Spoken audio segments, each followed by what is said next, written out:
I knew renting this car on Turo was a risk, and sure enough, it didn't last long.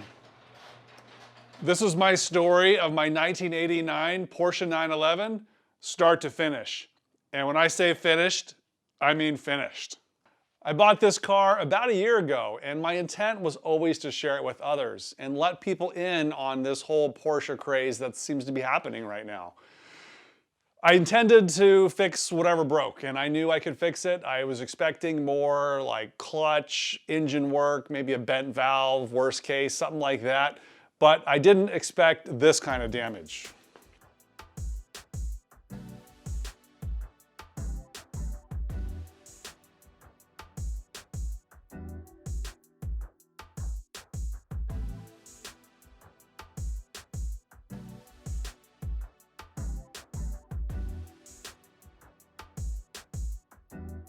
If you've seen any of my videos before on this channel, you'll know that I like to share DIY content and inspire other people to work on their cars and their passion, not only working on them, but driving them and enjoying it.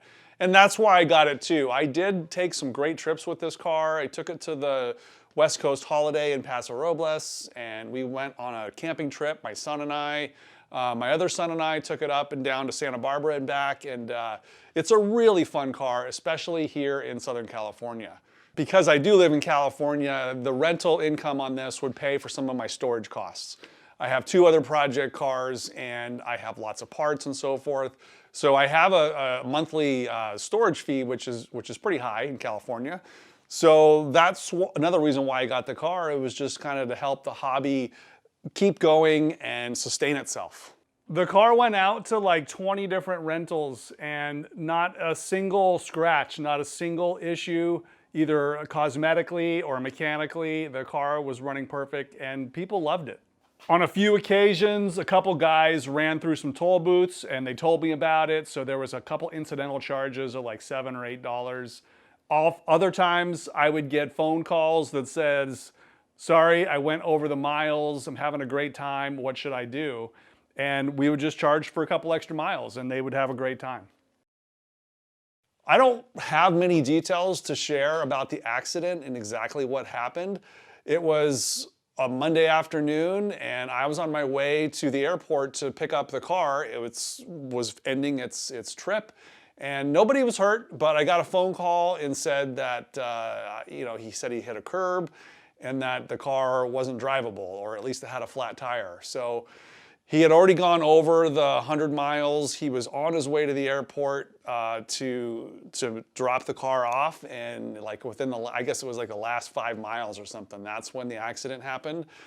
He said he was going around a curve and it spun out and hit the curb, and there was no other cars involved, no other witnesses or police reports, anything like that. But, and the car doesn't look too bad, but it's pretty bad underneath.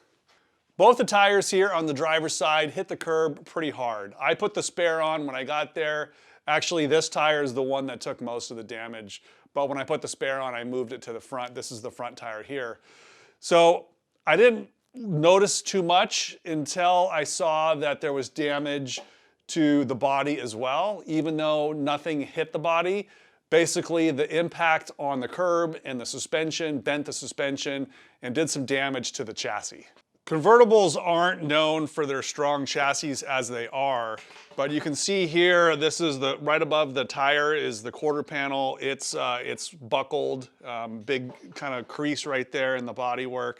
And then the door gap is, real tight up here. It didn't used to be like that. So there's some damage to that. The door is kind of sticking out proud there at the bottom. The wheel arch is completely kind of tacoed, and none of the alignment is right here on the deck lid. So there's a buckle right there in the chassis. This is making contact to the body. The gap is totally off here with the back of the car. This side, the gap is even larger, and you can see how the fender here is buckled. There's a crease, an actual crack in the paint on that one. And then it just gets worse as you move up here. There's also some waviness in this section, and then another buckle here right near kind of in the same place as the other side, but a little harder to see it.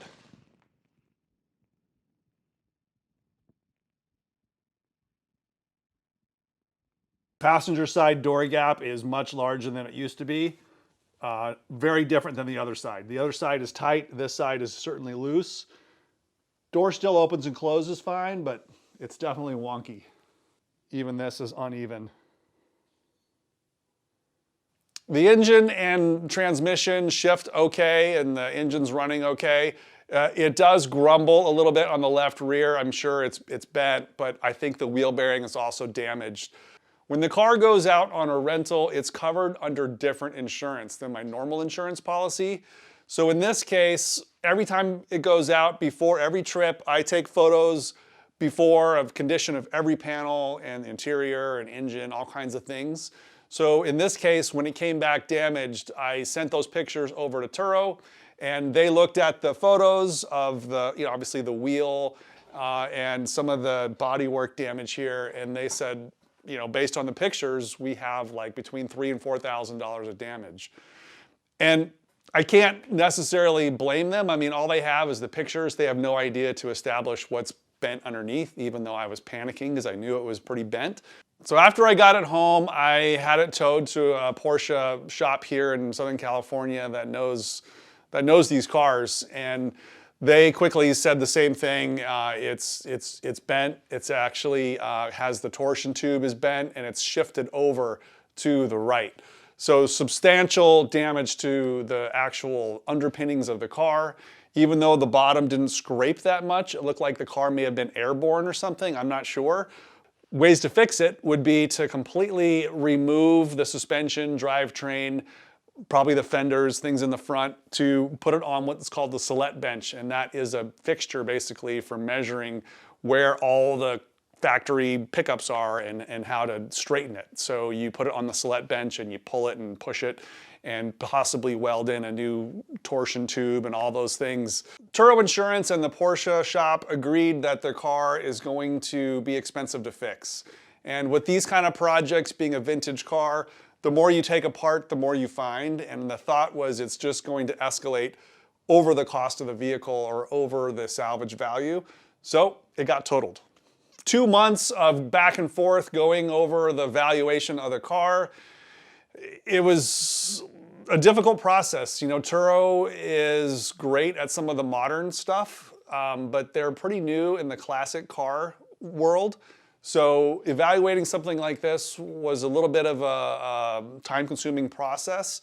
I submitted receipts. Like, I have every receipt for this car since it was brand new, and it had upgrades, like the AC system is upgraded to the Sandon R134 components. It has a rebuild in the last, I think it was like 19,000, 18,000 miles ago. The top end rebuild on the engine. I have receipts for all the maintenance, the restored gauges, interior refurbish, all kinds of things that support the value of the car, and I still couldn't get it up to what I had it insured for with my own private insurance company. At the end of the day, they ended up offering the car back at a fair value. So I was able to buy the car back at what I think is a fair value. And now it's another project that I didn't actually want, but I'm going to part it out. A lot of people think, oh, it's fixable, and I agree. It is fixable. Someone could fix it if they wanted to devote the time to it. I am not the guy who wants to fix it because, one, it has a salvage title now. Two, this is not the car that I fell in love with. I like the earlier cars more. And to put a bunch of money into this cabriolet that has a salvage title, to me, it's just not worth it. Plus, I have 2 other unfinished projects that I would rather spend my time on. A lot of people want to buy the car as is, and I'm a little bit cautious about that because I know for a fact it's got internal damage, and it's easy to sort of fix some of the external stuff and then just sell it for a profit. So I would rather, part it out. I'm considering keeping the engine. I think the engine on this one, because it does have a recent rebuild, probably is going to have better performance, better leak down performance than the other engine that's over there behind me. That's also a 3.2 liter engine that's going to be going into my hot rod Porsche. This one I may keep for myself now that I have the car back. I don't want to see this car back on the road and be unsafe. It's not good for the brand. It's not good for the next owner. Someone's going to get a product that they didn't suspect was damaged. So email me, guys, if you're interested in any of the interior parts. Anything on this car is fair game. Obviously, tan interior. The top's in good condition. I will clean it up. The window is just dusty. It's actually a pretty good window, pretty clear. Nothing wrong with anything in this car. Every single thing works on it. The engine is an all-stock engine. Passes California smog. Has a cruise control module with it. Upgraded AC compressor. Doors in good condition. Those mirrors are something I fixed already. The power mirrors work. So it is an unfortunate ending to this car. It is, like I said, so much fun. Sometimes some have to get parted out in order for others to live. If you are gonna put your classic car on Turo, it's a fun platform. I, had a good time meeting people. Everyone was really respectful. I would recommend it. Just don't put your car on there if you're emotionally attached to it.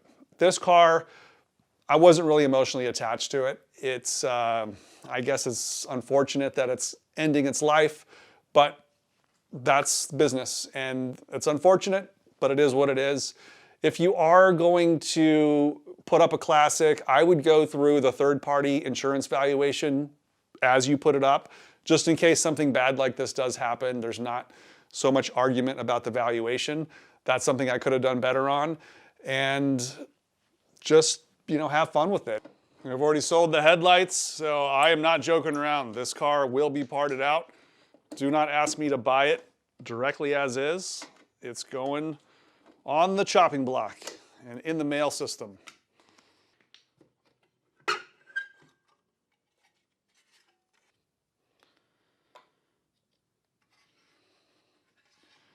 H5s probably wouldn't look great on my Hot Rod 911. It's a more vintage one. I have some H4s for it, but these will go to a good home.